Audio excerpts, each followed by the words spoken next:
বলটা দে। আমার পোলাপানে গায়ে হাত দিছস কে? কি করবো বল, তোর ছেলেরা বাপের কথা শোনা না, বেয়াদব হয়ে গেছে। ঈশান, তুই জানোস তো আমার বাপকে? নে সালা, তুই যদি না জানিস তোর বাপ কি, আমি কি করে জানবো?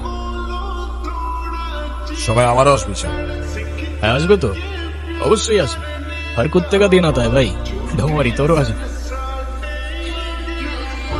কি রে, কি হয়েছে? আমার মনে হচ্ছে তুই ঈশান ভাইয়ের সাথে দেখা করতে চাচ্ছিস। আমি ভার্সিটিতে পড়াশোনা করতে যাচ্ছি, এইসব করতে না। আমার কি মনে হয় জানিস, কি মনে হয় বল? ঈশান ভাইয়া তোকে পছন্দ করে। তোকে তো এসে বলে গেছে তাই না? বুঝি তো সব, আর বলা লাগবে না। এই শোন, তুই না ঈশান ভাইয়াকে প্রপোজ করে দে। তুই যাবি এখান থেকে নাকি আমি কি ডাক দিব? যাচ্ছি, সব সমস্যা এরকম করে। আচ্ছা, ওরে যে প্রপোজ করবো যদি না করে দেয়? আরে তুষার ভাই, আপনি হলেন চেয়ারম্যান স্যারের ছেলে। এই ভার্সিটিতে এমন কোন মেয়ে আছে আপনারে মানা করব? ভাই বলে দেন তো, পরেরটা পরে দেখা দেবো।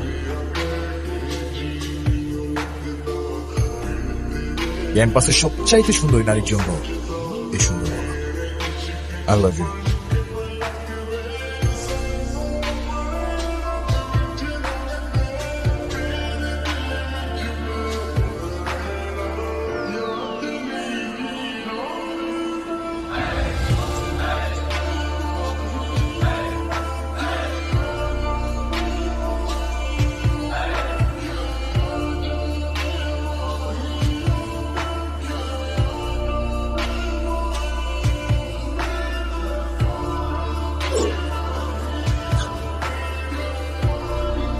কি বলিস?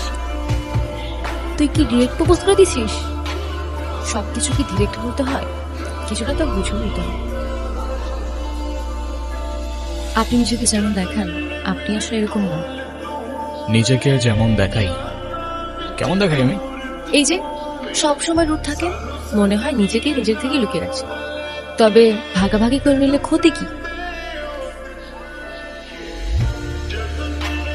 এই না বন্ধু, একটু মিষ্টি মুখ করে নাও। ওকে।